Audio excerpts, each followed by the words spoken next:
Well, now it's time to check your money with America's money maven, Vicki Brackens. Vicki Brackens is the president of Brackens Financial Solutions Network, LLC, and a registered representative of LPL Financial, member SIPC. Happy Sunday, Vicki. I'm glad you said happy Sunday, George. Do you know what's going to happen in about 6 hours? In about 6 hours, we're going to see Vicki doing her thing. Can you Cabbage Patch?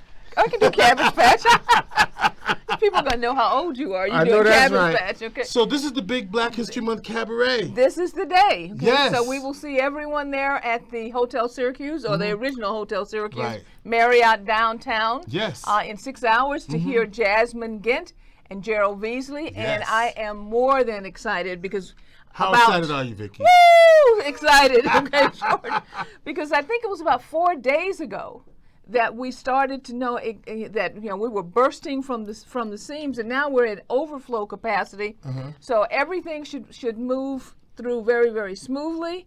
I'm looking forward. Oh, by the way, if you are coming, Yes. all right, and I know just about all of Syracuse is coming to the event, Yes. then be sure to look for the repeat wall so you can get your photo taken, because as you walk in, we have a special photo booth set up. Okay. And also look for the special interviews that are going on, because with this being the 12th year, Yes. we wanted to get some snippets of how Syracuse has experienced the Black History Month Cabaret over the last 12 years. Oh, wonderful. Okay, so interviews and all types We're of going things. to do a little something, something too? Of course. Of course. Of course we are. Got the crew ready? I got the crew ready for sure. Yes.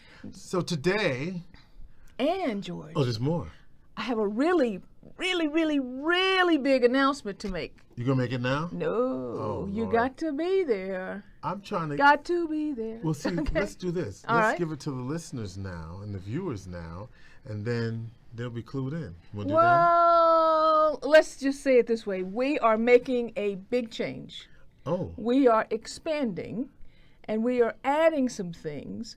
And I wanted to make sure that when that big announcement came out, that they heard it from me versus other people saying, well, this is happening, that's happening. So Okay.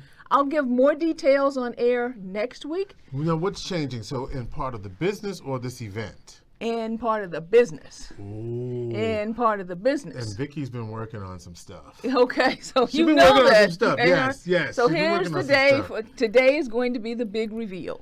Wow. All right, so I'm looking forward to wanna, that. like, break No. a little something more? You're doing your reporter thing I now, know, trying to right? pull me in, pull me Listen, in. Okay. I'm just saying, if you want to tell a brother something, go All ahead right. on. Okay. So I'll tell you on the tape, on air, when we get to the event today. That All right. sounds good. So last week Yes. we started a conversation concerning having more month than money, More month than money, yes. because we found out from a very good survey that was done by Vanguard that about a third, 1 out of 3 individuals, really no matter what income status they were in, were actually experiencing more expenses than they could handle on a monthly basis. Sure. We also gave everyone, and I've been asked to repeat some of this, so that's why I'm doing this now. Okay. We were we talked about a category called ALICE. Yes. You remember what that was? Asset limited, Income constrained. constrained, and employed. Employed, Yes, okay, yes, ALICE, yes. which the reports were provided to us by the United Way, by Right. their executive director, Nancy Eaton. Mm-hmm. And the ALICE category really is a different category than what we used to talk about as far as the working poor. It's even more significant because these individuals are making pretty good money. Right. Okay, but in a county like the one that we live in order to have the sustainable income to support a husband and wife or 2 adults and 2 children, you need about $71,000 a year. Right. So we had figured out exactly what that equated to on a hourly basis. Yes. On average. So that everyone could start focusing on when I'm looking for employment. Here are the numbers that are important to me. Okay, so we had the $17.54 an hour. Right. Okay. And in fact, I just saw somewhere that the USPS, for example, Right. is hiring assistant carriers, and guess what the number was? What was it? Somewhere over $17 Something an hour. over $17 an hour. Yeah. Because it's that $17 an hour, at least locally, that's necessary in order to sustain a family of 4. All right. So keep that in mind. Now, if you're not earning that $17 an hour, then we need to look at possibly additional You income. said 1754, right? 54. Yeah, That's, yeah. It was 1754, okay? Yeah. If we're not earning that, then we need to supplement that through possibly part-time work. And if you do the math, what we're really looking for is if you're working on a full-time basis, the full 2,080 hours a year, that's what that 1754 comes from. But if you're working part-time, say maybe 1040, Right. okay, then figure out how much additionally you need to earn to make up that gap. All right. But then I made this comment, which is where the questions came in. All right. I'm earning $100,000 or $200,000, and I'm still in the same boat Yeah, why is that? of running out of money before I run out of month. Because there is higher expenses, even at that, like your percentage of spending has risen and you didn't cut back enough, something like Well, that? here it is. Okay, here's where our budget conversation really gets critical. Right. Here's where our organization conversation gets very critical, because if you're in that category, particularly in a county like ours, you should have more than surplus necessary. But if your expenses have not been contained Right. and your actual expenses grew at a more rapid rate, even though you may be earning a lot more, but a more rapid rate than your actual income, you still are in the same shape. And that's where people say, I feel like I'm running a race. I'm running in a circle. Even I'm running at high harder, income. Right, higher because, and harder. Right, because higher income doesn't mean that you're still good at managing your money. Exactly. So Look at the number of athletes and, entertainers, if you will, that have gone broke, and they've had millions. right, okay, which is a different kind It's of a different- conversation. But it's still managing your money. It's still managing your money. Yeah. So where we wanted to step into the conversation this week was around the processes of managing money as we go through higher income brackets and start to earn more. Right. And I will say one of the keys is this. For a period of time, as your income goes up, keep your expenses exactly where they were before you got the increase We in start income. balling out when we get a little change in our pocket. Exactly. Okay. And that's where the problem takes place. Right. Because we say, "Oh, I'm getting a $15,000 raise. Whoa, I can go spend da da da da da." And the next Right. thing you know, we're actually spending more because we're not netting out the number.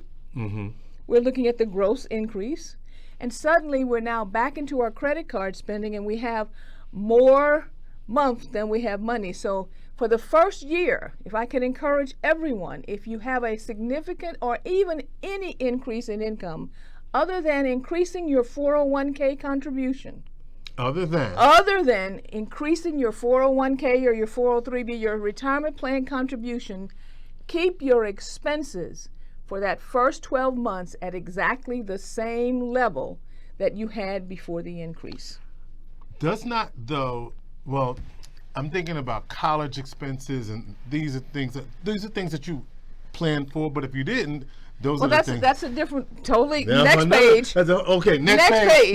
Let's Okay. start with managing your debt. Okay, Okay. managing your cash flow. Cash is flow. what this is. Right. This is about managing your cash flow. So yes, celebrate the fact that you got the raise. Celebrate, okay, the fact that maybe you had a windfall, but don't increase those expenses for 12 months. Oh, okay. Don't increase them. Bank the money.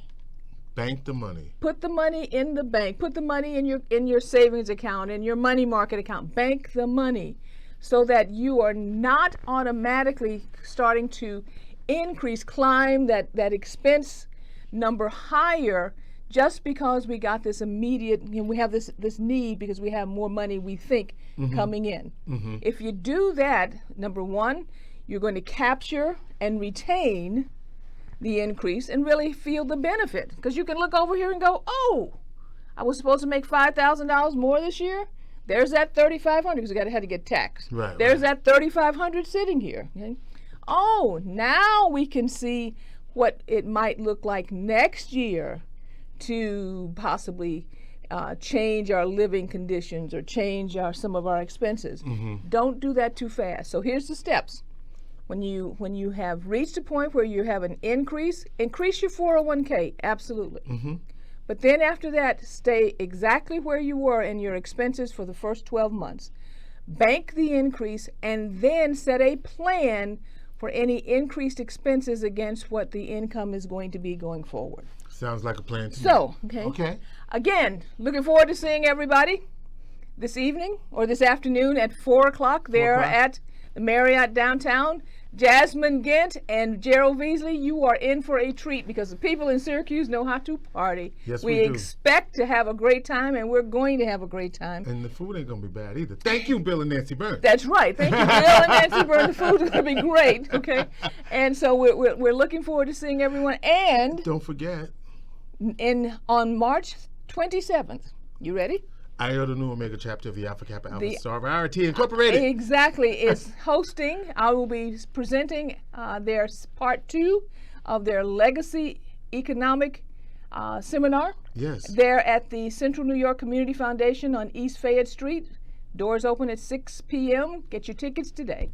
And George, at this point in time, I'll say our plate is full. Sounds good. All right.